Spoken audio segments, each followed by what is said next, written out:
Hello there, you're watching The Pulse on the Joy News channel. This afternoon, special prosecutor unearths suspicious transactions in the bank account belonging to the former sanitation minister, Cecilia Benadapa.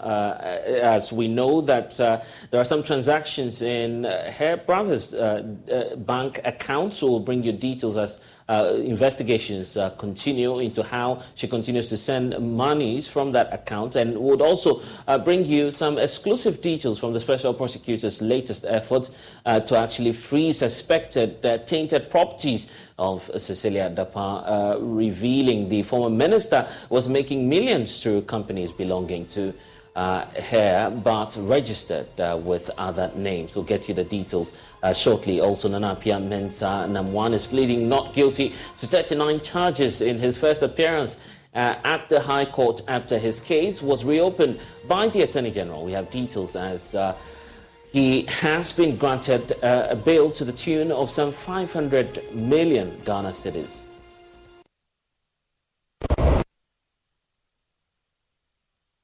Interest in it. So in other words, you were acting as a good husband, you found a fortune, and then you invited your wife.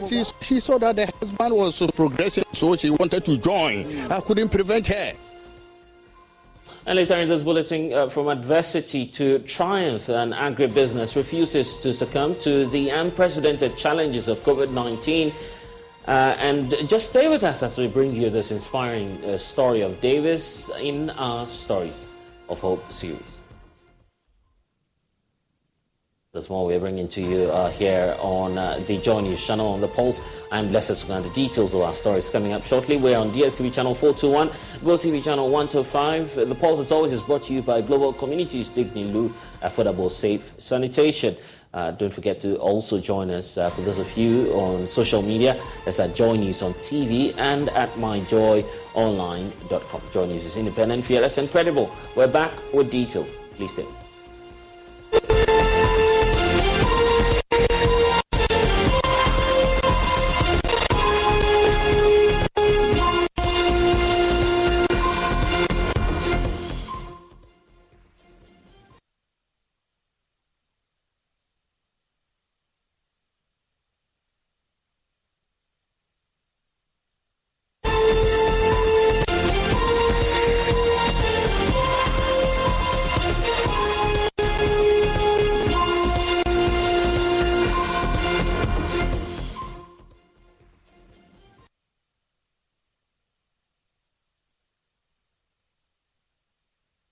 And thanks for joining us this afternoon. Fresh and damning allegations, of course, by the special prosecutor against the former sanitation minister, Cecilia Benadapa, as the office of the special prosecutor goes on the offensive in the latest attempt to confirm the seizure of suspected tainted properties belonging to Cecilia Benadapa. You'll recall that the Office of the Special Prosecutor says millions of cash from the former minister and ordered the freezing of some of her bank accounts. However, an Accra High Court refused to confirm the seizures, directing the OSP to unfreeze the accounts. Well, Kweku Asante has been following all of the developments for us, as we now have the latest from the Special Prosecutor on efforts to actually prosecute this very case. Kweku Asante is joining us first just to help us with the issue about this dead brother of Cecilia Benadapa that we are, learning of now, and also understanding is that some transactions are ongoing even though this person is deceased. What's the argument of the official of the Special Prosecutor on this? Yes, Blessed. In fact, if you look at the filing that has been made by the Special Prosecutor in court, it starts by saying that an analysis of statements in Cecilia Dapa's bank account with a top Ghanaian bank, we are unable to put out the details of the bank for certain reasons, revealed highly suspicious transactions involving the name of Cecilia Dapa's deceased brother, Nana Akwesi Esan. They said Nana Akwesi Esan died in January of 2022, and there is no record domiciled at the financial institutions of probate or letters of administration granted to personal representatives. Strangely, there are active transfers from the deceased person's bank account to that of Cecilia Dapa's bank account in Ghana. In fact, as recent as 19 September 2022 and 23rd May 2023, amounts of 10,450 cedis and 11,280,000 cedis were transferred supposedly by the deceased brother to the first respondent. So this is the deceased brother of Cecilia Dapaah, dead and gone, buried, but still the amount that are being transferred from his account to that of Cecilia Dapaah, and the OSP is banking on some of this as part of his latest filing in court to convince the court to confirm the seizure order. Okay, I see. And we're also learning of some businesses that Cecilia Dapaah is claiming ownership of, except to say that the OSP says he's found contrary evidence. Yes, Cecilia Dapaah had claimed that she owned an undisclosed and unidentifiable part of 2,862,000 cedis retrieved from her residence. She claimed that some of the money was received as certain allowances and revenue from her cosmetic business, which she registered under the name Derma Care Cosmetics as a sole proprietorship. However, the OSP's investigation revealed that the first respondent is not the registered legal owner of the said business enterprise. The official records at the Office of the Registrar of Companies reveals the proprietor of Derma Care Cosmetics as one Marian Ewua. The OSP further investigates and reveals the existence of another business entity with the name Derma Care Enterprise registered with the postal address of Cecilia Dapaah. However, the legal ownership in this company vests in one Victoria Adoik and not Cecilia Dapaah. Cecilia Dapaah had also claimed in part that the discovered cash in cedis discovered by the OSP was proceeds from sales of Derma Care Cosmetics business in 2003, in which she kept in her house. The heightened suspicion then got the OSP officers to probe further. What they realized was that the amount of money found had a date of 2007, but Cecilia Dapaah claimed that she sold the company in 2003. So the date does not correspond. Of course, the defense people have raised is that as of 2003, when Cecilia Dapaah may have sold the company, that was the time Ghana was using the old currency. And so Cecilia Dapaah might have gone to the bank to change them into the new currency. But these are questions that the OSP is asking and is expected to come to court. Then again, contrary to Cecilia Dapaah's claim that Derma Care Cosmetics ceased operations in 2003, the business registration documents show that the business was actually registered in 2018. If you registered a business in 2018, which you claim to have sold in 2003, why is the date on the money 2007? So these are some of the questions OSP Okay, and I need to point out also that the key summaries of what it is that the Office of the Special Prosecutor has been laying out this afternoon is right on your screens as we see, talking about some undisclosed and undeclared real estate businesses, which she actually obscured and concealed. Using aliases. In fact, using aliases. And that's another point I wanted to bring up about the transactions and how she's able to sign off using her regular signature, but then the name on the accounts are different. Yes, the OSP alleges that Cecilia Dapaah sold the Smith Boteman Estate flats under the name of Nanaya Ode. Indeed, Cecilia Dapaah appended her own signature on all relevant correspondence with the buyer under the name Nanaya Ode. Concerning payment, Cecilia Dapaah, through her agent, gave the buyer her bank account number, and it was at the point of payment that it was revealed to the buyer that the true identity of Nanaya Ode was actually Cecilia Dapaah, into whose account payment of the purchase price of 117,000 cedis was to be made and was effected. The OSP attached exhibit. So the former sanitation minister is signing on documents as one Nanaya Ode, and she's selling a house that she owned at Boteman Estate Flats. But she signs her own regular signature, and the OSP has been able to piece the evidence together to suggest that the minister was doing a lot of unregulated business, getting a lot of money, some of them which she was not paying any taxes on, using aliases, and was not getting specific. Okay, let's talk about the $800,000 and then, this new revelation coming up about the amount and possibly what it might have been used for. This is supposed to have belonged to a certain deceased brother, as the reports is indicating. What did the OSP find? The OSP finds that this $800,000 said to belong to the deceased brother of Cecilia Dapaah had actually not been proven, and that at the time the person was deceased, there was no evidence to back the point that that deceased brother of Cecilia Dapaah had entrusted her with a certain amount of money. The OSP, of course, is going to investigate the specifics of the business or the work that the brother of Cecilia Dapaah was doing that could fetch him $800,000. But ultimately, the special prosecutor is asking question is that amount of money must be proven as to how the chain of custody, who handed over the money to the brother of Cecilia Dapaah, how did it end up in the custody of the former sanitation minister. Exactly. According to the special prosecutor, the investigations he has conducted so far does not point to the fact that that story is plausible. Yeah, and indeed, we'll keep monitoring the space because a number of claims we're seeing here, lots and lots of them unfolding. But of course, this will also point to the reason why the OSP wants the account frozen once more. Once more, yes. The OSP failed the first time to get a court to confirm the freezing order and the seizure. And so he's going to court again, this time with more evidence. The OSP says the first time he thought he had crossed certain hurdles, and so he did not attach almost all the relevant evidence that he had. But because the court said that he was basing his case on public sentiments and not on facts, the OSP says, I'm giving you all the evidence that I've been able to gather so that the new court will be able to make a decision on that. And so 18th of October 2023, just a month from today, we expect another Accra High Court. As of now, we do not have the details of the specific judge who heard the case, whether it is the same judge who denied the earlier request. And so on the 18th of October, the special prosecutor will be making a second attempt to get this confirmation. Any comments from the lawyers of Cecilia Dapaah so far?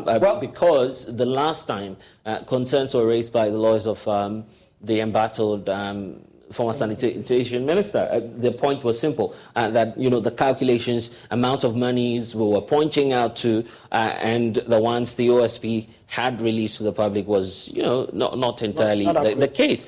Now we're getting more funds and more amounts of money is being mentioned.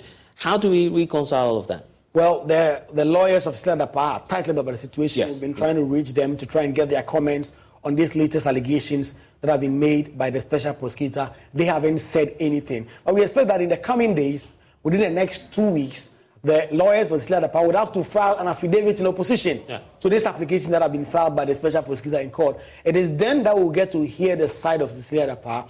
And ultimately, on the 18th of October, when the case is heard, there will be oral argument, and then we'll be able to get to hear how Cecilia Dapaah is responding to these claims, except to say that the special prosecutor believes he has a rock-solid evidence to convince this new judge that the freezing order and the seizure confirmation is warranted to protect the so-called tainted property of Cecilia Dapaah, so that Cecilia Dapaah will not dissipate them, so that the special prosecutor will be able to continue his investigation and not leave any stone unturned. Okay, quickly stay on. Beauty Omefanete is the Executive Secretary for the Ghana Anti-Corruption Coalition, joining us in this whole conversation. Richard Komado is a consultant. Dr. Richard Echiahin is also a banking consultant, joining us in this whole conversation. I want to start off with you, Beauty. The details we are learning of the claims from the OSP. At first, the court was of the view that this was an emotional sort of investigations that was happening. Now it appears that the OSP is going beyond that and bringing out some very damning details. We're not affirming as of now that indeed the minister is culpable of all of the offences and the claims being raised by the OSP. But it does suggest that we must do something about our asset declaration. You agree? Yes, thank you very much, and good afternoon to all your viewers. This issue has brought to bear our constant advocacy in terms of the asset declaration law and why we need to do something urgently about it. We cannot claim to be fighting corruption when a tool of anti-corruption, which is so important to the fight against corruption as asset declaration, is as weak as we have it. If we have a very effective asset declaration regime, these issues would have been brought to the fore, and we wouldn't be talking about them now. Declaration does not have an important tool as verification. So, as we speak, if somebody comes into office with the intention to amass wealth, all they need to do is to put that intention and declare it as an asset declaration. And it could then put them in a good position to be able to take advantage of the system. And that is why we think that verification is a very important tool when it comes to asset declaration. Currently, we have the Conduct of Public Officers Bill, which has been pending, and the president currently, in his when he gave the speech at the bar conference, indicated that he is going to receive it soon from the Attorney General. I mean, Cabinet is going to receive it soon. I, for instance, was worried that it has taken us all this while for just the president to say it's now coming to him when we had thought that it was already with him. When you look at, apart from verification in terms of asset declaration, we also have a very important component of asset declaration that's in terms of in best practices, asset declarations are published. So when they are published, citizens are able to give information and know that these people who are coming into public office, these are the, in terms of the assets or the liabilities that they have before coming into public office. So, for instance, taking the case of Madam Cecilia Dapaah, we would have known if she already had this money before coming into public office. And then when this case arises, it wouldn't be a surprise. So because we may have known if the money was legally acquired, this would have been clearly documented as an asset declaration within an asset declaration process. And if we had the mandate to also verify same, we are able to determine that, yes, she legally acquired this asset. But here is the case that we leave people come into office for 6 months, which is even conflicting with the Constitution, because the Constitution says upon assumption of office, but when you look at the act that brought into place asset declaration, it provided a 6 months lifespan for people to come. Hello, Beauty. Okay, we'll get to Beauty United shortly. She's the Executive Secretary for the Ghana Anti-Corruption Coalition. Richard Kumaro is also on with us. Vitus Azim is also joining the conversation. And Richard, the transactions has been called into question without prejudice to what it is that the court will decide on this. Very shocking revelations coming through from the Office of the Special Prosecutor. But is it possible, looking at the possibilities, right, that an individual make use of a deceased brother's account and, of course, use that for subsequent financial transactions? I kindly unmute. Yes, I can hear you now. Yeah, right. That is fair. And having worked in a bank before and having trained bankers across the globe on many of these areas when it comes to financial crime and crime in general, I think there's a lacuna the Office of the Special Prosecutor is trying to cure. That because it's a high-profile politician, the Special Prosecutor is taking his time to cross all the T's and to dot the I's. By getting this information and to reconcile the books from the particular bank or the number of banks for which the deceased or herself has had these monies, it wouldn't be any difficult task at all. When you are opening an account as a politician, or when you become a politician, or you are given a position to serve in your party or to serve your nation, the banks does what we call the risk assessment, and they risk rank you as a politically exposed person.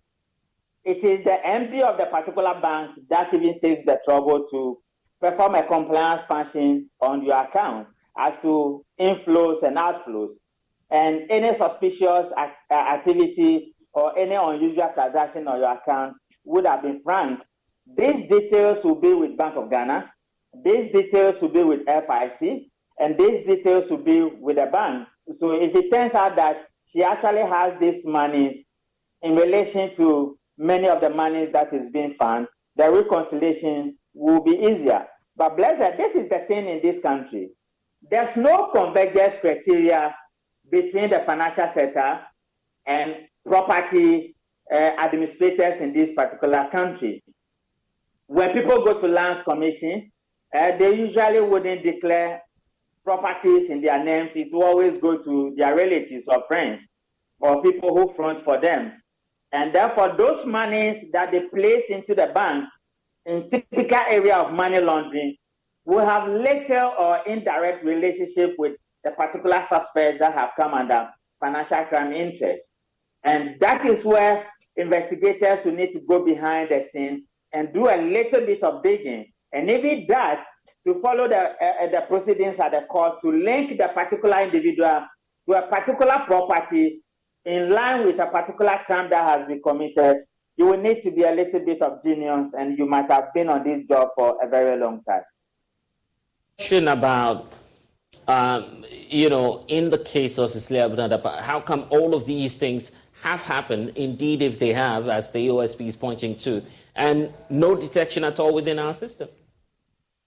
No, I believe the banks would have raised the red flags. Bank of Ghana would have gotten it. It is politics as usual.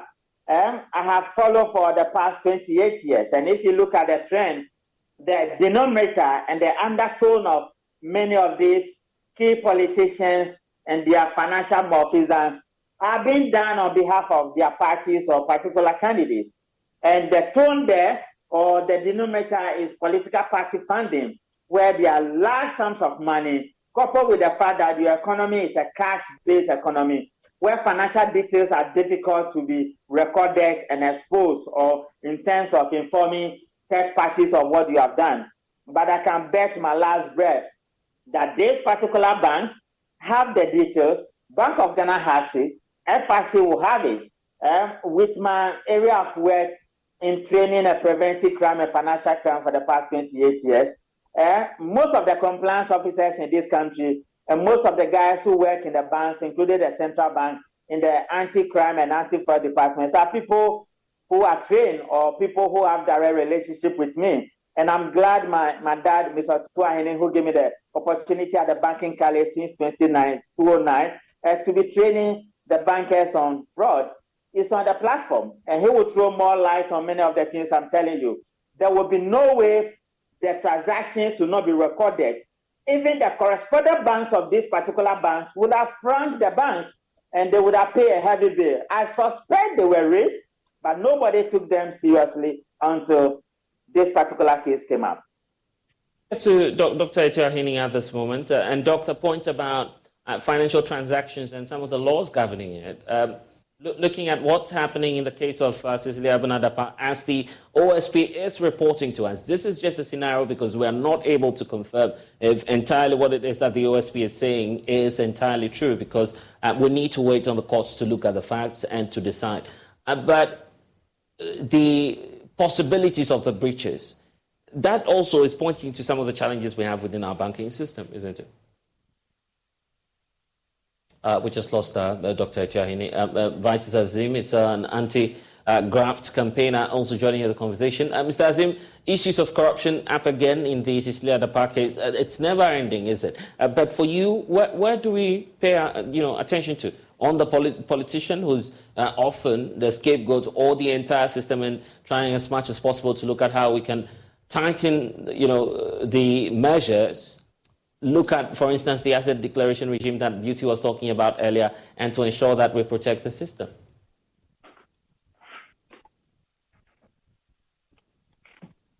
Beauty, let me hear from you on this.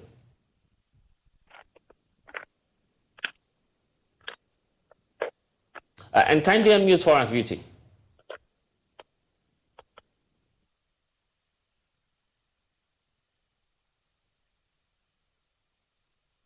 We seem to be having a challenge there. Of course, Richard Kumar is still with us. Richard, you're talking about the point earlier about possibility of having, some of the people working within the banking system who may have triggered or sounded the alarm bells, and yet, of course, the regulators or those in charge may have disregarded that. That means that sanctions could apply beyond, just focusing on Cecilia Abinadapa. If indeed the claims by the OSP are all true. Definitely. I remember in one of the cases that came before us, the BNI went to arrest the MD of this particular bank because of some infractions, which basically occurred because the unusual and suspicious report was not produced on time. And there are timelines with many of these reports. And guess what? The ramifications and the consequences of practicing money laundering acts of financial crime when it got to do with high-level politicians goes beyond the borders of Ghana. And the correspondent bank of this particular bank's Auntie Abinadapa has money or has dealings with them. We'll have questions to answer. Then again, you remember there is this particular group in France, they call them the Financial Action Task Force, which basically deals with sanctioning nations who flout many of the regulations and many of the laws regarding money laundering and politically exposed persons. You might be seeing it just as Auntie Abina in the forefront of this particular issue, but they are watching closely.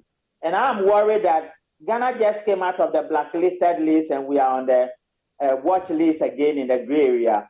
If care is not taken and we do not come clean with all the collaborators coming into some level of conformity, Ghana is likely to be blacklisted again, and that may create some financial difficulties when it comes to some basic transactions across the globe.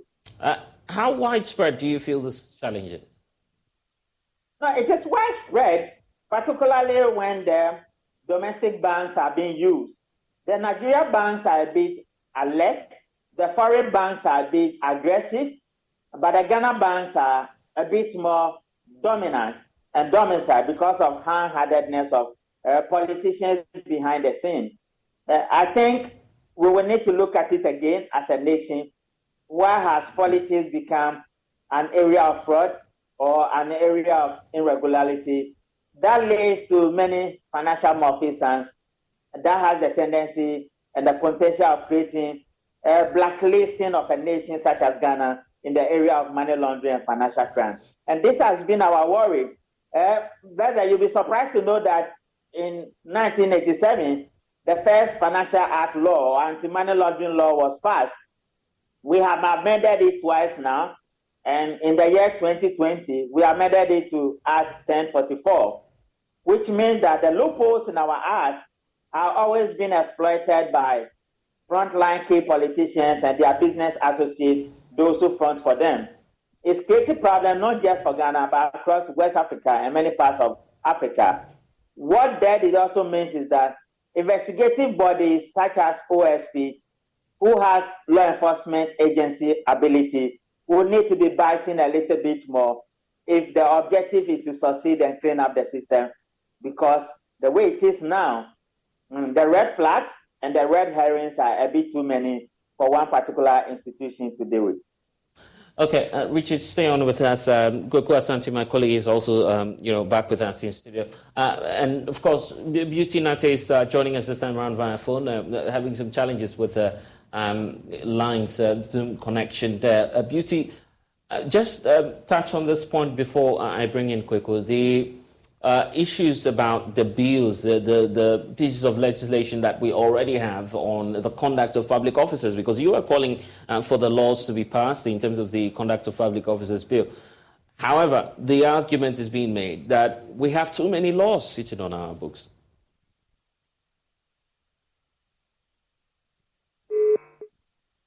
Okay, Kweku is still with us. Kweku, the point, about the, code of conduct for public officers and the bill that many CSOs have been pushing for. You are in Parliament as well, and this conversation has often come up. We've had leadership of the House comment on this, especially Osei Chairman Sabunso, for instance, who's very passionate about changing the frame. What's been the argument in Parliament as well? So both sides in Parliament, both the NDC and NPP sides, agree that there's the need for that law to come in.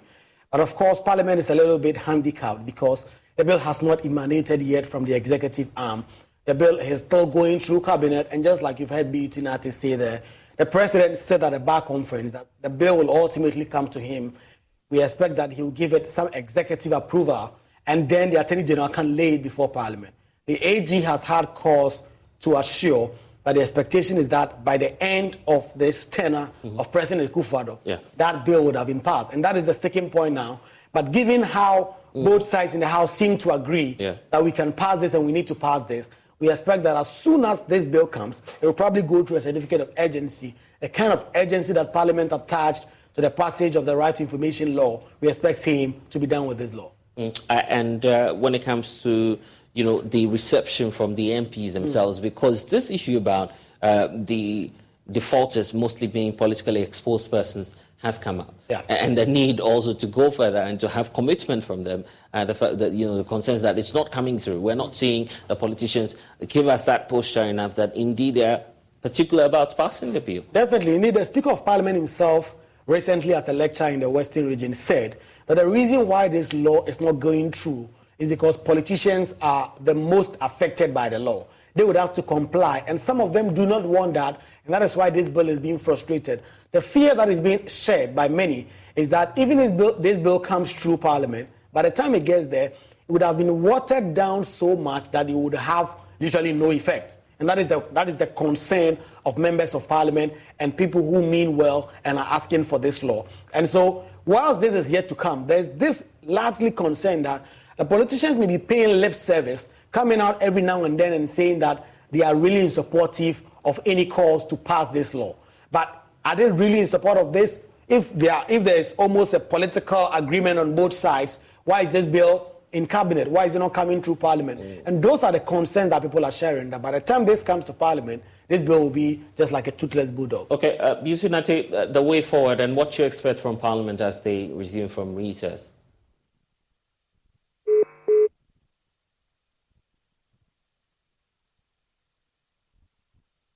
Okay, we'll have to move on. Richard, let's wrap up with you. Your final comments and the way forward, your expectations from Parliament as they return from recess. I think they have difficulties because they are the frontline politicians, and largely it's going to affect them. Nobody disputes that, but I think they should master courage. We are working together to clean up the system, and if it doesn't end with them, it might end with somebody else. I will urge them and encourage them to pass the bill. And not just passing the bill, but the law enforcement agencies must also take their time, build capacity, and begin to deal with this political fraud that has negative influences on businesses and the nation as a whole. Grateful. Thank you, Richard, for joining us here on the Pulse. Lots of happenings in court today because the Chief Executive Officer of the defunct gold dealership firm, Anapia Mensah, has pleaded not guilty to all 39 counts of offences, including money laundering, defrauding by false pretense, and also carrying on deposit taking without the requisite licensing regime. He made this plea in his first appearance in the High Court today after, the case witnessed several adjournments until the fresh charges were actually filed against Anapia Mensah at the end of last month by the Attorney General. Richard Kojinyako will be joining us with details shortly on what transpired in court today. First, though, here's the Deputy Attorney General, Alfred Tia Ibo, assuring his readiness to prosecute the case until the very end. At long last, after 3 years, the state is now well set to commence the hearing of this particular matter. And today, we were in court for the first time in the High Court. We've dealt with the initial matters. The next time that we come, you know the witness that we'll be calling. But I can assure you, since this matter involves a lot of people, we'll be calling a lot of witnesses, people who invested to state their story. And so hopefully by the time we come back on the 27th, you have the full complement of the witnesses that will be calling. But I can just only let you know that we are going to call a lot of witnesses to establish our case. Would that be closer to the 16,000 complainants that you indicate? No, definitely no. if you take the charge sheet, you realize that it's not all of them that we've indicated as people who deposited, but we take those ones that we think are relevant to prove our case. The lawyer of the accused sought to claim that you had some inconsistencies in your facts, and that even SEC that closed them down, you did not state any law act for which they've broken as far as the SEC Act is concerned. You see, at counsel for the accused person, that is the job that he's supposed to do as defense counsel. That's why I indicate to the court that we disagree with the theory that he has propounded. On our side, we are looking at what the law says. We are looking at the various breaches. So if you have not mentioned SEC law, it doesn't mean that ordinary case has fallen. No, we know what we are doing, and we know where we can get the evidence to nail the accused person. I think his client had a thinking that having established certain entity, no law will catch him, so to speak. But we've also delved deep into the law. We've come up with these charges. Let's wait and see whether these charges are not the right charge that we have to prefer against the accused persons. We are of the humble opinion that this is a matter that we must apply to the courts for an expedited hearing. So at the case management stage, we'll put up that application and request the court, subject to the court's convenience, to have this matter heard on daily basis. We want this matter to be heard so that those depositors can know their fate, so the accused person also can know his fate. Well, the Deputy Attorney General there indicating how resolved he is to prosecute the case. Joining me now is Richard Kojinyako. He was in court earlier today monitoring all of the activities, and it's refreshing to see that Nam1 is back in court, at least. Yes. You were excited to see him. Yeah, so in court I was sitting right That's just by the way, please. I was sitting right behind him. Oh, yeah. Oh, I hope some cash was falling off. We shook hands, really. Yeah, just that. Just that. Before the men's good customers come for you. Anyway, but tell us what transpired in court. Well, so Nana Appeal Minister was in court, the lawyer was in court, Akufu was in court, and his plea was taken. Yeah. Basically, the charges were mentioned one after the other, 39 of them, and then he pleaded not guilty to all the 39 counts of offences, ranging from money laundering, abetment, to deposit taking without the requisite licensing and all of that. But in that case, his lawyer had some shots at the prosecution's case. He indicated that it was actually the Bank of Ghana that actually advised Men's Gold to change the name from Men's Bank with a K to Men's Bank with a C. All right. And so the client cannot be blamed for that. Actually, he also indicates that the Securities and Exchange Commission that closed down the business in all the offenses and all the charges that have been put on the head of Nam1, none of them relate to the Securities and Exchange Commission. Which is the constitutionally mandated authority looking over dealings in gold and all of these securities. Exactly. But the Deputy Attorney General, Alfred Chayabwa, who led the case of the prosecution, indicated that, they would prove that Nam1 is actually guilty of the charges that they have slapped him with. In fact, he indicates that they had some of the assets, they have sold them, and so at the appropriate time, if they are able to prove their case in court, then they would see what they would do with the customers of Men's Gold. Listen to the facts. We told you about some auction that we've made with respect to some vehicles. Told you about some gold bars that we also had or we seized from the accused persons. And we've also had an indication about some property that we have frozen.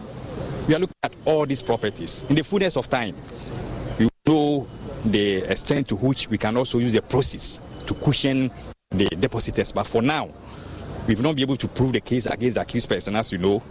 But in the course of proceedings, who knows, the accused may even come up with a proposal that even though he's not guilty, the property that we have may have to be auctioned, so give it to the person. So we are looking at various options. But to us, our main aim is to prosecute him, and if need be, if he's convicted, he should be made to face the law. Let me state this record. Let me just make sure that I do not state things that people may say I'm not trying to sympathize with the depositors. Now, if you go to the United States, if you go to the UK, if you go to the world, all the other countries, economic crimes or financial crimes, they are the most difficult crimes. They are the most difficult case to prosecute. You need to spend a lot of time to look at the evidence, comb through the evidence so well. If you fail to do so, and you want to rush with the prosecution, the only assurance you can have is that you are likely to fail. In our case, we've taken our time to go through the voluminous record. We've taken our time to look at the evidence available and make sure that we do the right thing so that only the customers also will have justice. So that's what we are seeking to do. Let's forget about the circuit court one, because we have to use that time to dot the I's and cross the T's. We are now set to prosecute the matter. You have been putting before the court, are they accurate? Because the defense has been, having issues with that. That's the case of the defense, and we have the case of the prosecution. When we get to the trial, we know whether our amount is wrong or the amount is right. So let's wait for them. Okay, so there are reactions to this because management of men's school still believe they have a case. Yeah, so the chairman, I spoke with the chairman of the aggrieved customers of Men's Gold, and they are excited how the AG is proceeding with the case. They are even excited because for the first time the AG has slapped Namwan with some charges, and they believe that they will get their money. The chairman of aggrieved customers of Men's Gold, we realized that the charge sheet that was presented at the court, quite a number of the figures that were mentioned from the customers had disparities, for which reason we need to amend those figures with the Attorney General. So we were calling on all customers, in fact, to be bold enough to step out and come with their documents. Within the week, we'll call for a location where we'll meet them and then ask a number of them to go with us to the Attorney General's office and then amend the charge sheet with the right figures of the individual customers that Namwan owns, which were mentioned in the charge sheet. We are more than pleased to even mention that he is in to apply for a daily persecution of the case. We are more than pleased, and we like the way things are going. We realize that there are disparities in the figures that were mentioned for the individual customers that were mentioned. So we are calling them to come back with their documents, for which reason we would verify the actual amounts and give that to Attorney General to amend their charge sheets accordingly, so that we would be in good position for the persecution. From what we've seen today, we are rest assured that justice will be served, and we're looking forward to the same procedure to follow. Isaac Nyako, the chairman for aggrieved customers of Men's. Okay, in spite of the concerns by the leadership, some customers, aggrieved ones, of course, were in court today as well. Yeah, so they've been sharing their coping strategies, mechanisms, things that have sustained them throughout the period. In fact, because if you've invested such a significant amount of money, so one police retired policeman who said that, well, he got some returns from the money he invested, and actually decided to be a very good husband by inviting the wife that, well, there's the fortune I've found, so come and help me invest in it. So all of them, including their children, they all invested in them. And the money's gone? Yeah, so the money is gone. I mean, even though initially they had some returns, but I mean, the door was locked on them. When they did round two.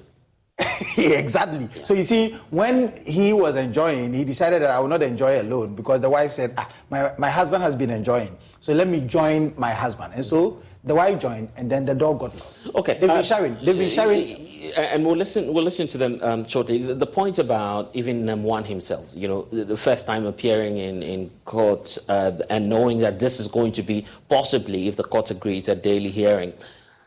He's not in the best of health, we understand. That's the latest. That's true. So he's not in the best of health. He had some waist challenges, problems that I think he's undergone some surgery. And so in court today, even though he was supposed to be on his feet when the charges were being read to him, his lawyer appealed to the court that we know that this is not done, but on health grounds, allow Namwan to sit throughout the trial because he's going through some pain. He's not really in the best form of health. Really? So what would be the implication? Because if indeed, and I'm just giving that scenario, that he needs further or better health care, possibly out of the country. Is the court going to agree with that? Yeah, so it's part of the bill conditions. So the bill conditions 500 million without justification and 4 sureties to be justified. And then he is also expected to deposit his passport at the court registry. And then he can make an application whenever he wants to travel. And then finally, he is expected to go to the CID headquarters every Thursday to announce himself. Just to report himself that he's still in the country. Concerns about the fact that Namwan possibly may be a dual citizen. That also came up in court. It came up in court. In fact, the lawyer for Namwan said that it will be a huge surprise to him if it turns out that Namwan has 2 passports and is a dual citizen, and if one of the passport is taken by the registry and he's still holding on to one and will be able to travel with it, in fact, it will be the biggest shocks of his career. In fact, the judge also even put it to Namwan himself that should the court find out that you hold another passport apart from the Ghanaian passport, once that you have testified before the court that it is only the Ghanaian passport that you have, the court will deal with you. And so Namwan has certified that indeed he holds only the Ghanaian passport. Okay, Richard Kujinyako, monitoring events for us in court. We're taking a break here on the polls here on the Joy News channel. When we get back, Africa is in search of transformational leadership. You want to hear all about Pan-Africanism when we get back. Please stay.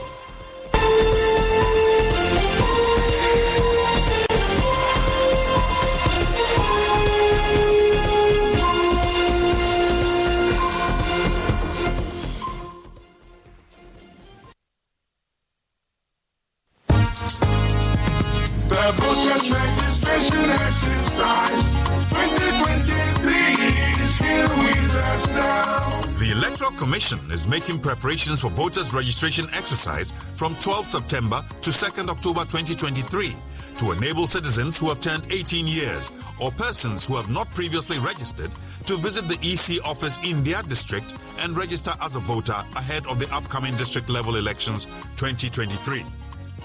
The registration exercise is in line with the Commission's mandate to compile the register of voters and revise it at such periods as may be determined by law. Every eligible Ghanaian should visit the EC office in their district and present their Ghana card or passport for inclusion in the voters register.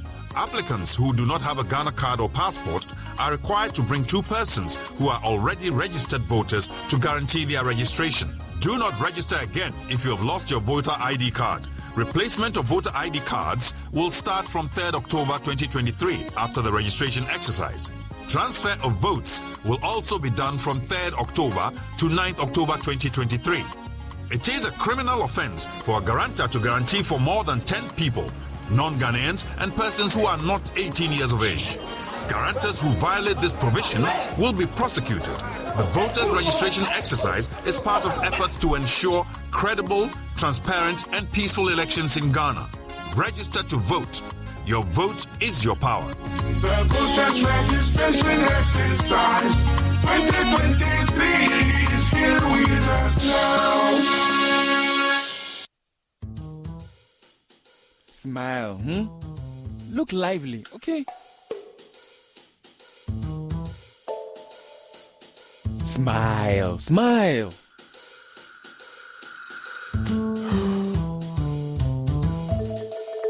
Is the money too small? A bad stomach ruins your day. Don't let it. Take Gastron, your most effective antacid for the relief of symptoms of peptic ulcer, heartburn, gas pain, flatulence, and indigestion. Hey guys, what are you waiting for? Let's go, let's go. Mwah. Can you bring down the smiles more? Gastron, effective relief from stomach discomfort. Manufactured and distributed by NS Chemist Limited. This advertisement has been vetted and approved by the FDA. Daddy, this tank is big. Yes, that's true. It can store a lot of water. That's so true. Wow, it has a working tortoise on it. That's so true. I can see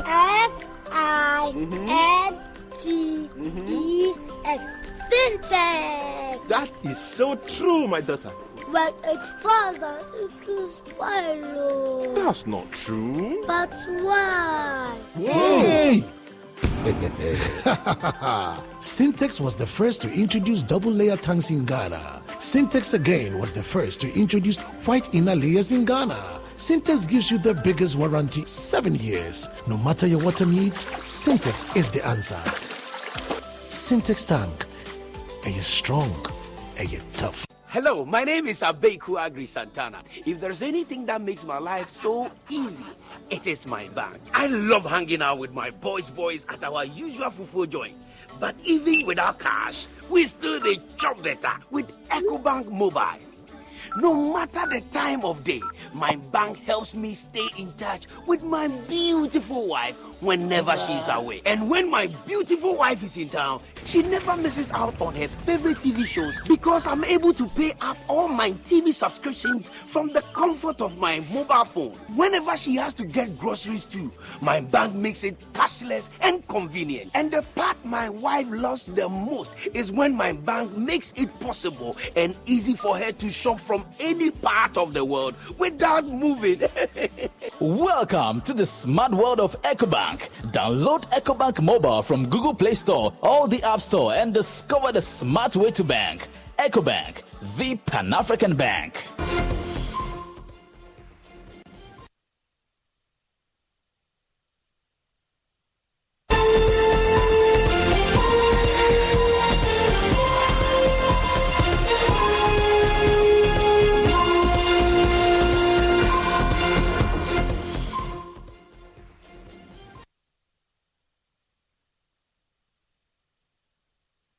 Thanks for staying with us. Details have emerged of how a house help murdered his employer at Sokoban near Kumasi. The details contained in court documents revealed the accused, John Alistair, got hired a day after applying for the position of a house help from an Accra-based employment agency and allegedly committed the murder 6 days after resuming work. The Sokoban District Court was told how the key suspect applied to become a house help and got posted the following day to his new employer. He ended up murdering. My colleague Gohimin Tavia was in court and comes through with this report.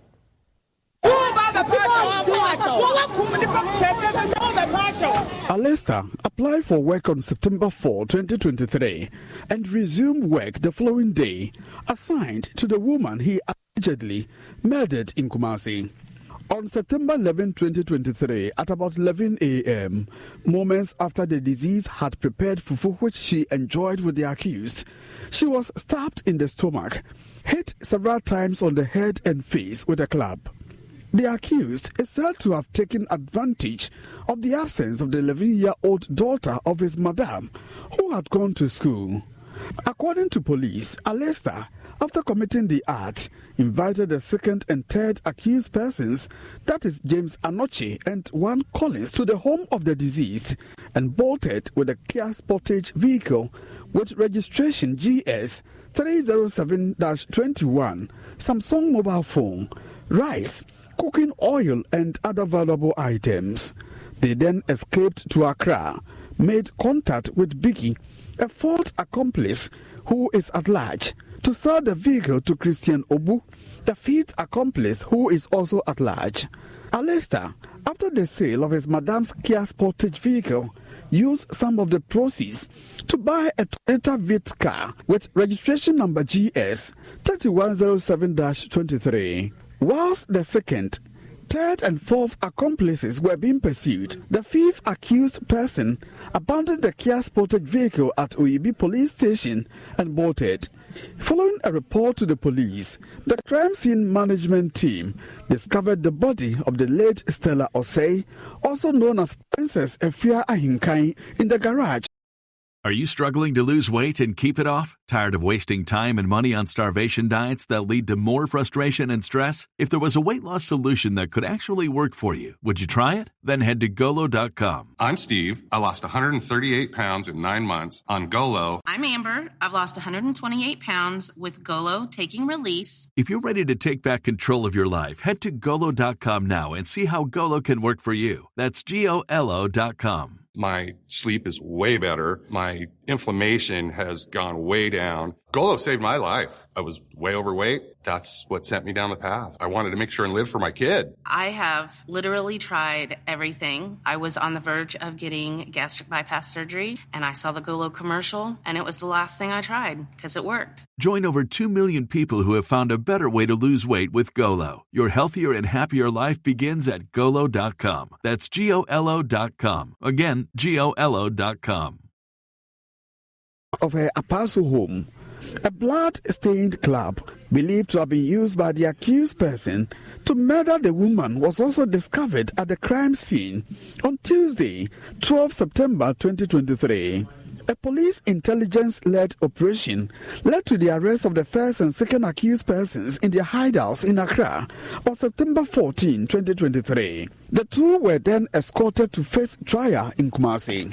Prosecution, led by ASP Stephen Ofori, prayed the court to grant a request to release the care sportage to the husband of the deceased, whilst a Toyota Vid vehicle acquired with proceeds from the crime is also impounded by police. Despite the plea of the accused persons not being taken, the key suspect broke bounds, raised his hand and signaled the court he had something to say. He told the court he has accepted responsibility and pleaded with the court to be lenient with him before the Sokoban Murder Court. But prosecution, led by ASP Stephen Ofori, says due process would be followed in the trial. This is a case of murder, and the due process has to follow. Even though he has told the court that he admits whatever happened, but the due process must follow. So when docket is completed, it will forward to AG for his advice before the processes will start. That's the saddest part. A father-in-law to the deceased, Yao Yabua, who witnessed proceedings in court, says he was saddened to hear 5 persons were involved in the murder. According to him, the husband of the deceased, who is based in the United Kingdom, has been crying all day over the callous murder of his wife. You arrived tonight from London, but you've been crying all along. From Sokoban Murder for Joy News, Wahime Interior reporting.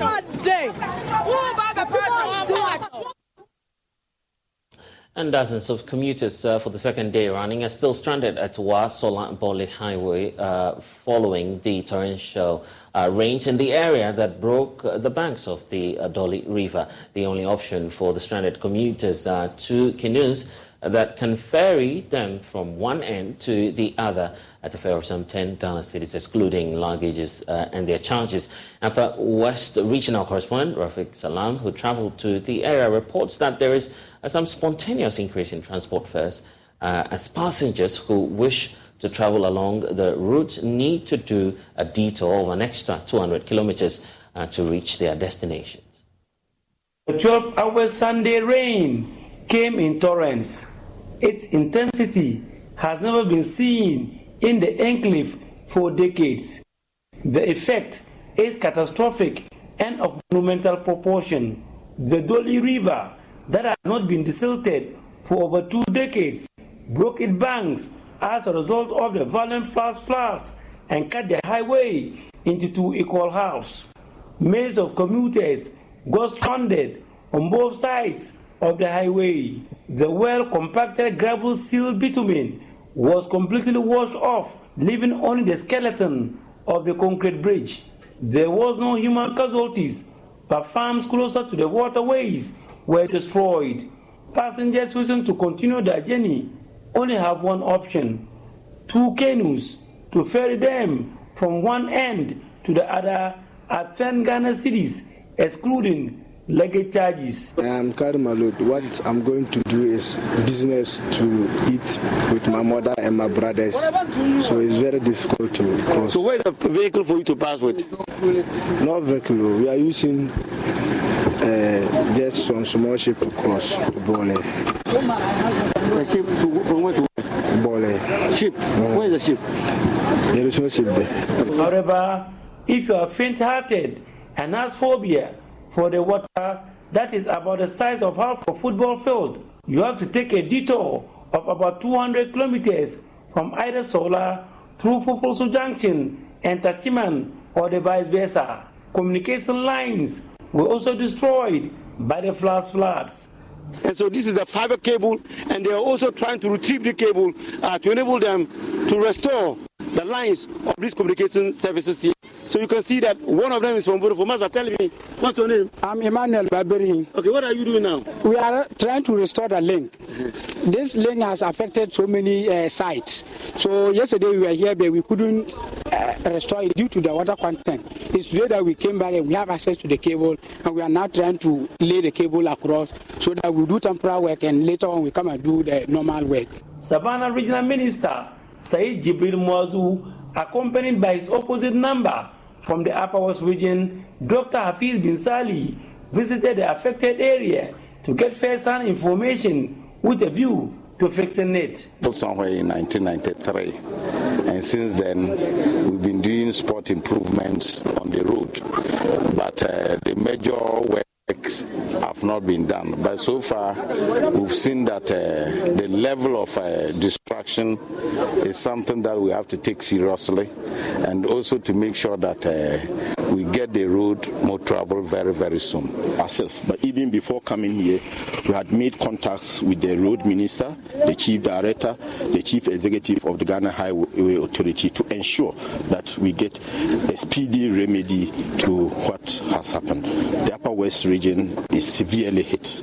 The incident has however resulted in spontaneous increment of transport fares, specifically persons traveling to Kumasi or Accra. The Ghana Private Road Transport Union, GPLTU, has upped the transport fares from Wa to Kumasi by 40 Ghana cedis.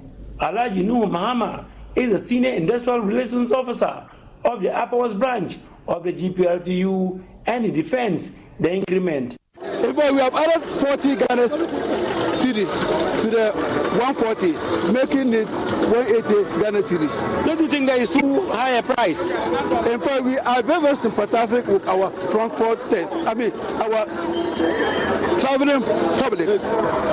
Even though we were intending to increase it from 140 to 200, realizing the cost of the fuel and the distance.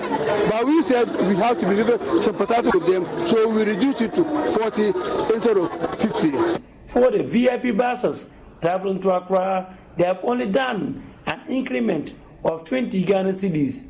Oli Rahman Salifu is the one manager of VIP. But the 20 cedi is not too high. If you look at it, the 20 cedi increment is not up to 20 gallons of fuel. And that place, looking at it, about a 90 miles averagely. That's averagely 90 miles is freely. So due to that, if you don't add anything, you can't be able to cover. And there can be a type S, or there can be a different distance in their car. Passengers are, however, not happy with the increment in the transport fares. Both. The long journey, 1, the increments, 2, and the time. So once there's an increment, though the journey will be stressful, I think that's the thing that we are going to face will be stressful, because in as much as we have been passing the other road, we might not be stressful, but this one, the road is a bit longer.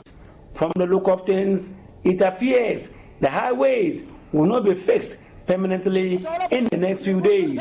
What government need to do, however, to assuage the pain and frustration of commuters is to create a diversion to enable them have easy access from one end of the highway to the other. Several vehicles that are parked here, and also their mates or double mates are looking for passengers. So you can see that they are calling on passengers to come and join their vehicles for them to move into the Upper West region. Reporting for Joy News, Rafiq Salam, Doli, Savannah region. All right, we're back in the studio now as the chairperson of the Parliamentary Select Committee on Environment, Science and Technology, Dr. Emmanuel Mafo, has attributed the many infractions happening in the mining sites across the country on weak compliance to environmental safety standards. He's also observing that a key deficiency in the public sector management is also the lack of coordination and collaboration between state agencies mandated to execute policies, programs and laws for the welfare of society. Dr. Mafo made the assertion when his committee visited the Anto Aboso exploration site in Chama to experience firsthand the happenings in the area which led to the explosion, which claimed at least 5 lives. Assembly member for Kobina Krom, Emmanuel Owu-Ewie, narrated the incident to the committee. He was bitter about the continuous and deliberate negligence of quarry companies in the Shama district to safety standards. My place is surrounded by my 8 quarries. So when I see an operation of a new quarry going around, I just inform them I've seen something here. So that I think they'll go to Mineral Commission because they are in charge of that. So when I informed the Mineral Commission, that's where they came to ask them to halt the operation. So when they halted the operation, about 4 or 5 months, all that I saw was that they were transporting material from a quarry somewhere about 1.5 kilometers from here. And then they will bring it here to crush. But they were not blasting. Until I heard one blast. Then I came around and asked the gentleman in charge and said, oh, they are doing a test blast. And that they've gone to Mineral Commission and everything. I had a problem with the gentleman because I requested for their certificate for me to have a look at it. And lo and behold, he said they have done everything. The issue we have here is that there are a lot of quarries working, going through EPA and Mineral Commission to acquire permits within the region. It is something that is not in their books. You are here, you come from Accra with a permit. Sometimes there's an activity going on, you go make attempt of halting them. Then somebody will call you, allow them to work. The chairman of the Parliamentary Select Committee on Environment, Dr. Emmanuel Mafo, was surprised to learn that there is no EPA official in the Shama district. The DCE Assembly member and the MP were invited to Parliament to help them understand what actually happened.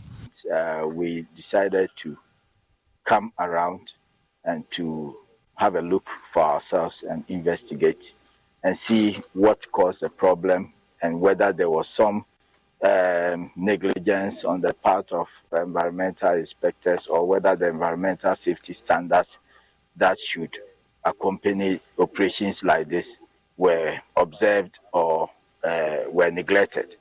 So we came and we have seen for ourselves, we've heard for ourselves, and so we are of the view that the issues are too many. Some borders on the legality, the registration of the company operating, some borders on the performance of the relevant state agencies and whether they are doing their work as required by law or not. So we are of the view that it's an issue that we as a Committee on Environment will need to invite the stakeholders involved and interrogate the matters further. Dr. Mafo was unhappy about the manner illegal activities are gradually becoming a norm in the area. He was concerned about the lack of compliance to environmental laws and how the situation was causing grave damages to the environment with associated health and economic challenges. Generally, our findings is that galamsey is still pervasive even within the official concessions. And we think that for the official the companies that have concessions, the state has a responsibility to protect the concessions, and that one we must go back and make sure that we mobilize, the forces of the state to make sure the boundaries of these concessions are protected, so that people can do their business. We don't want anything to go out there that in Ghana, when you acquire concession, illegal people can even invade your concession and then operate in your concession. That will reduce business confidence in our country, and it will affect investment. It will affect our economy, in the long run. But apart from that, we are also concerned about the lack of reclamation and restoration of degraded landscapes. The Anto Aboso is host to about 8 quarries and raises the concern for proper environmental management practices to safeguard lives and properties in the area. Now, the World Health Organization has expressed worry over the exodus of Ghanaian health professionals out of the country in search of greener pastures. Recent surveys have shown that at least 3,000 registered nurses and midwives left Ghana for better working conditions in Europe and the United States, with a breakdown of the details further indicating that over 90% of Ghanaian doctors prefer to work outside of the country. Speaking on foreign affairs on Joy News, representative of the World Health Organization to Ghana, Professor Francis Kasolo, noted that although better working conditions might be the root cause of the challenge where there is a high level of health worker migration, immediate steps must be taken to safeguard the potential impact on Ghana's fragile health system. It is worrying that in Africa, specifically in Africa, where the numbers per capita of health workers is low, that we are losing not just health workers, we're losing the experienced health workers for quote-unquote greener pastures. This is an experience that has had what I would call kind of a circadial as it goes up in countries, comes down, and so on. And it's related to many, many factors, not just monetary. It is related to the quality of the facilities that our health workers are working in. It is related to where you are posted to work. If you are a young gentleman recently married with a 3, 4, 5-year-old child who needs to go into primary school, into nursery, and then you are posted for a long period of time in an area where there is no nursery facilities, you start feeling that, oh, you're being punished. I mean, I've gone through it. You feel like you're being punished. And that's why WHO, for instance, through different World Health Assembly discussions, has come up with guidance on how to sensibly manage health worker migration, especially to what I would call the developed world, because that's where most people are going, to countries that are able to pay better salaries, but also offer better working conditions in terms of where you are working and so on. And this guidance specifically encourages two things. One, discussions between recipient countries and countries that are losing the health workers. And this discussion is really about how can we contribute to retaining health workers within the country. Or if they go, how can we get external capacity to come and build the same capacity that has left? So that discussion has to take place. The bilateral discussion between countries on this have to take place, under the guidance, of course, of the different guidance that WHO has given. Internally in a country, how can we work with partners, with government, with civil society, to improve the conditions, including the communities, to improve the conditions of our health workers. I visited recently Volta region and Oti, and in one of the towns or chiefdoms I was invited to, the community has taken the responsibility of starting to build health worker houses. Okay. They raised the money, they have a health facility. They looked at it and said, look, if we do not have accommodation for our nurses, for our physician assistant, these young people are going to leave. So they've gone around, they were almost completing the facility. And this is what we are saying, that the retaining health workers in your community is not just a government responsibility, it's also a community responsibility.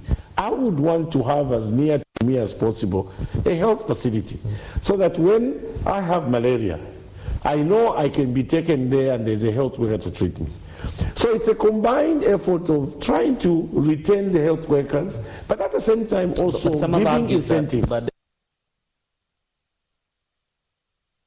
instead of borrowing to actually bowing to the pressure of layoffs and also uncertainty in the COVID-19 period, Davis Koboy made a passionate choice. He actually decided to stand by his workers, holding onto hope and also teamwork as they navigated the storm together. Through innovative strategies and also the strong sense of unity, they emerged from the crisis stronger than ever. The following report delves into the hope story of Davis Koboy.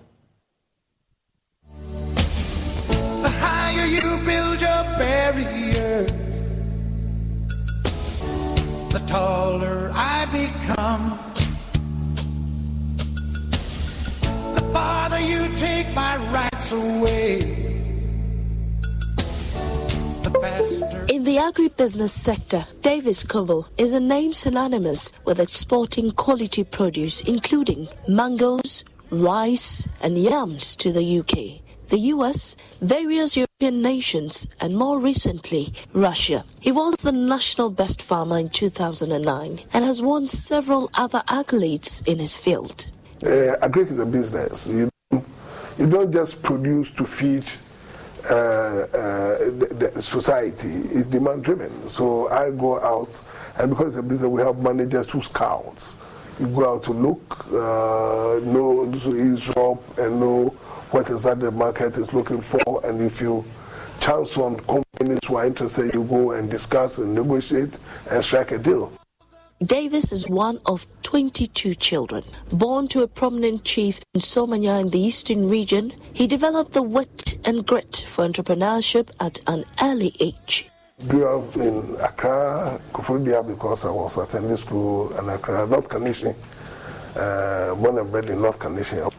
And so you see the St. Teresa's roundabout, the one at the North Kaneshie, yes, the Audome Cemetery. If you enter all the pillars over the tower pillars, I did it. And there's one who asked why. Because at that time we needed money. Despite the prospects of a career in engineering, Davis settled for a life in farming, stepping into his father's footsteps. He owns over 11,000 acres of mango farms in the eastern, Savannah, and Upper East regions and has over 100 workers under his wings.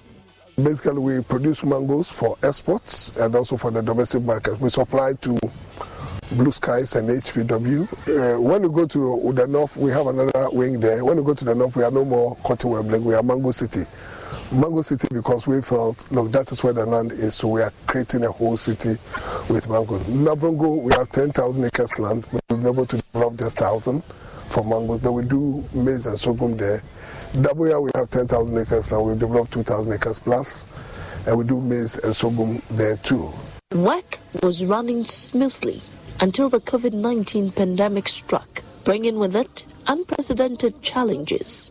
With the air and land borders shut, almost all economic activities ground to a halt. Davis found himself at the crossroads. He had to choose between laying off his dedicated workers or finding other ways to keep the business afloat. When disaster struck, our mind also struck, eventually shattered. But you didn't know what to do at the time because here we were when they said COVID. So that was when we realized that how could we, first of all, market our produce because the flights were not coming. And I'm not sure anybody can walk and carry produce to Europe or the UK. As well, we don't even have the trains to be able to marshal that. So it became virtually a problem. So how much did you lose? We lost a lot. But here's where Davis stood apart, full of empathy and a commitment to his team. He made a courageous decision. Instead of layoffs, Davis chose to sacrifice and stand by his workers. Even though his business teetered on the brink of a shutdown, he used money saved for reinvestment to rather pay salaries. He knew it wouldn't be easy, but he was determined to weather the storm. At that time, we even had issues like BBS, so we were not making meaningful profits. So we're still going down a bit, but then we're trying to recycle the very savings we've done for the past years to be able to sustain the company. All of a sudden, this big one too. So the decision wasn't easy. What happens is It means every now and then you need to bring people back to train and a whole lot. But I didn't lose them because they realized that I was there for them. Something inside so strong. The months that followed were filled with uncertainty, but Davis and his team persevered. They adapted to the changing circumstances, implemented safety measures, and worked tirelessly to keep the business running. Fabrice is one of many workers who were saved by Davis's decision. He hails from Burkina Faso and has worked here for 12 years. We were mostly indoors. We couldn't go out because nobody wanted to contract the virus. It was a time we couldn't even see our friends.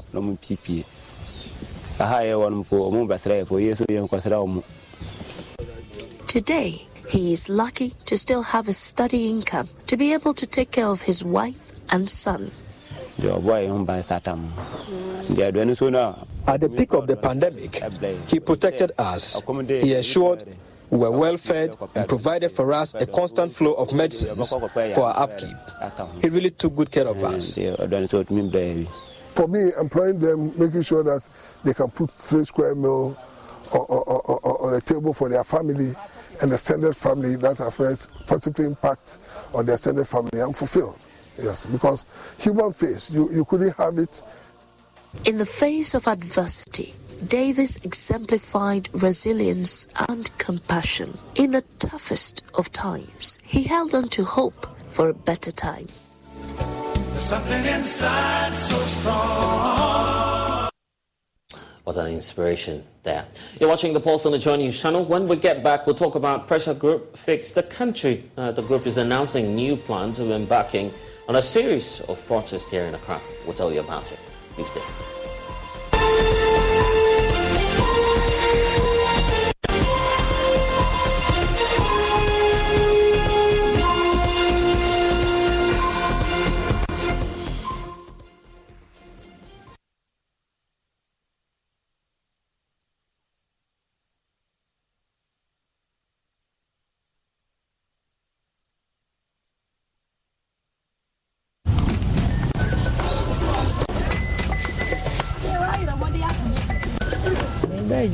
Be 8 years and 10 years, and I'm so my money be educated. My first boy accountant, second nursing, third accountant. I want to enter me in the baby. I can't do in Colafona. Me when I saw Kito and to make a few no to make us that. And tell me the no daughter and I'm Minister. I don't miss me. I can't edition. Epi adrobia man na wa ede na wa kasa. So me numnie babe na ede ntin. Iti fi am nya hwe na me se. E ba ha be kakra. Okay. Menya bibia tradia ne me maji. Oh, the heat. The heat. This is hard work. Stay tuned in. This is joy in my community. I am Sarah Mablade Souza.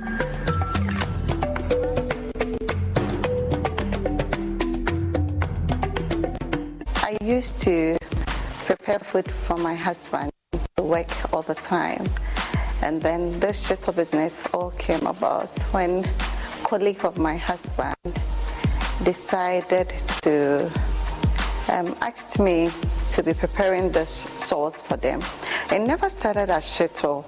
It was rather sauce. Priscilla Crosby Arthur recounts the beginning of her side business.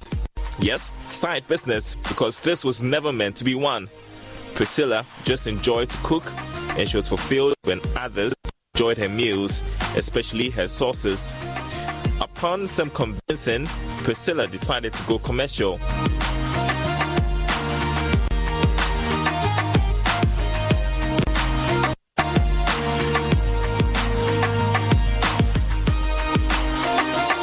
On TV, radio, online, and on ground, the Joy Business Van is powered by Joy Business and supported by EcoBank, the Pan-African Bank, and MTN. What are we doing today?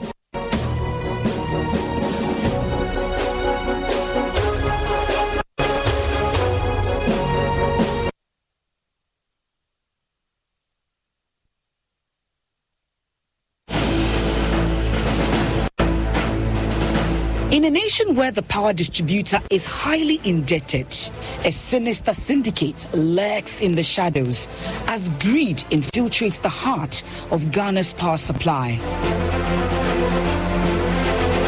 Join us on a riveting journey as we uncover the shocking truth behind ECG meter allocations.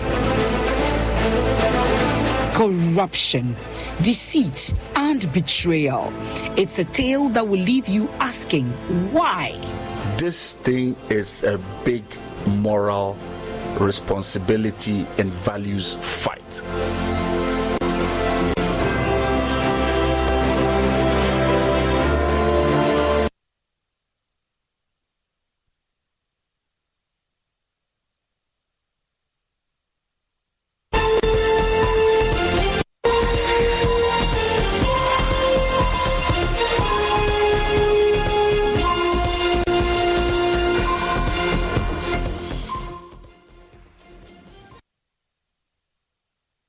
Welcome back. Pressure Group Fix the Country movement has announced plans to embark on a 3-day picketing of the Jubilee House beginning this Thursday, September 21 to Saturday, September 23. Addressing a news conference earlier today, the convener of the group, Oliver Bakavoma, called on Ghanaians to join the protest-dubbed Julabi demonstration in a bid to hold the government accountable for its actions. Ghanaians will be coming out on the 21st to Saturday the 23rd, that we have put in place every logistical arrangements that we can. For those who want to spend the night over, we are arranging for tents to be mounted. We are arranging for mosquito nets to be provided for people to sleep over, and mattresses as well for people to stay over.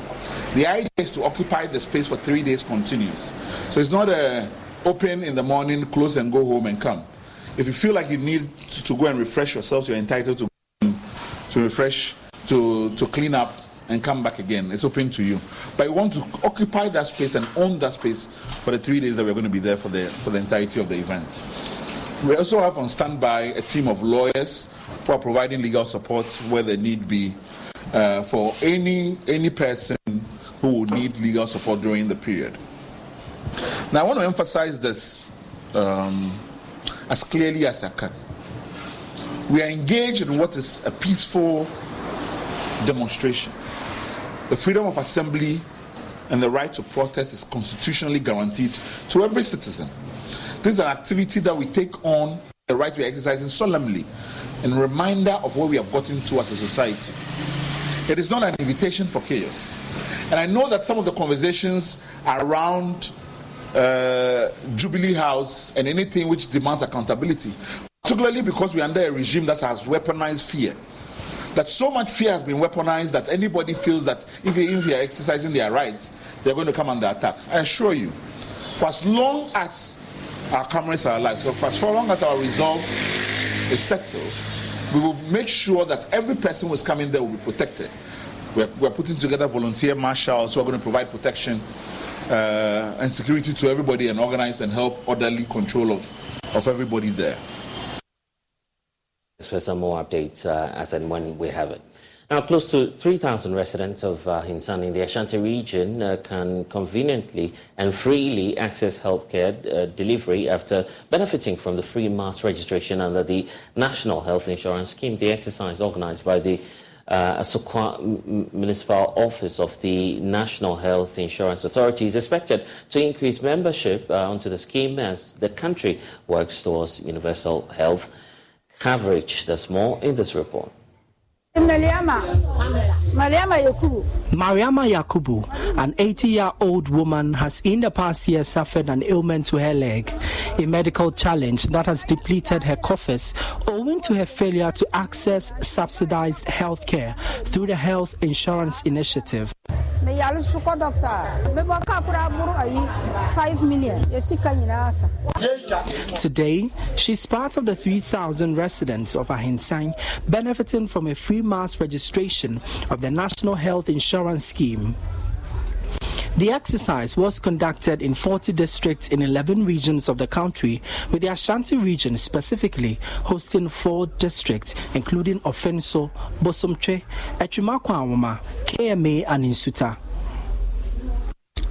Over 60,000 community residents and students were targeted for the exercise. Daniel Ejay Chumesi is Deputy PRO of NHIA Asokwa District. NHIA or NHIS is a pro-poor social intervention program, and with this, our primary goal is to increase affordability and accessibility to quality healthcare service, especially among the poor and the vulnerable, that is in the population or in the communities. So with this, as part of our annual activities, we decided to engage the people in the community to renew and also get them new membership. Currently, over 2 million citizens form active members of the health insurance scheme in the Ashanti region, with the authority hoping to exceed its target this year. The registration was organized alongside free medical screening for indigents of the community. For Mariama, her registration onto the scheme is relief. Other beneficiaries also spoke to Joy News. Last week, when I went to the hospital, I paid almost 500 Ghana cedis. If I had the insurance card, I would have paid less, so this would really help me. We are 7 in my family. If such an opportunity is made available, I would not hesitate to register freely with my family. For Joy News, my name is Emmanuel Bright Kwiku.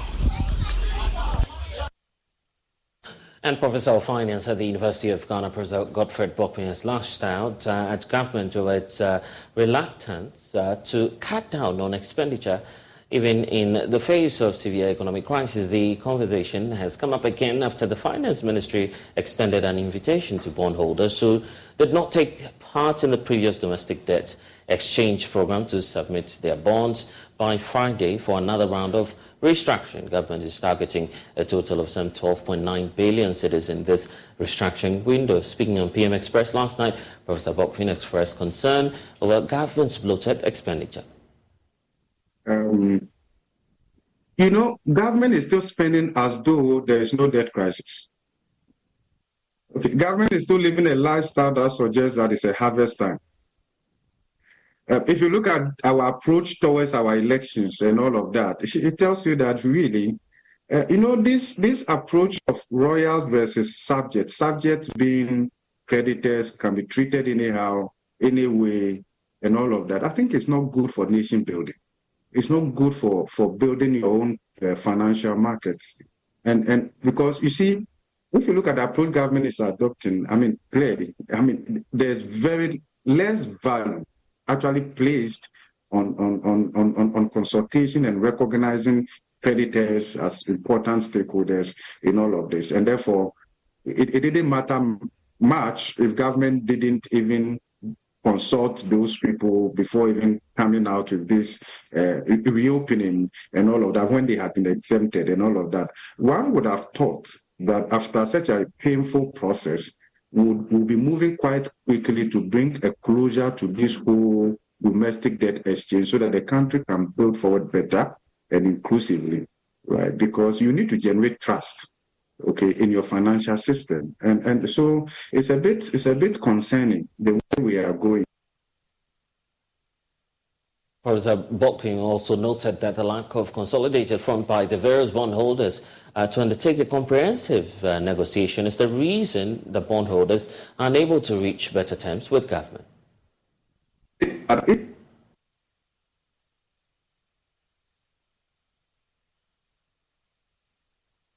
With the configuration, Evans, you realize that we had to use Bank of Ghana's balance sheet as a balancing item so that we could make much progress towards the goal. Because at the end of the day, all of this thing is geared towards a certain end game, right? 2028. Bring your debt to a more sustainable level. So the fiscal sustainability part to it had to be very clear. All right. So put all this in together. Then you see, Evans, that the motive for the domestic debt exchange also was to introduce a new yield curve below 15%. Under normal circumstances, that is only possible when certain conditions are present. Inflation was very high, right? And then the currency wasn't stable. So you realize that the new yield curve government was trying to introduce, which would have moderated our interest cost, the yield curve failed. So we practically abandoned that because so you see that right after the first round of the domestic debt exchange, government tries to force down the treasury bill rate. It was essentially dragging it down to align it to the new yield curve.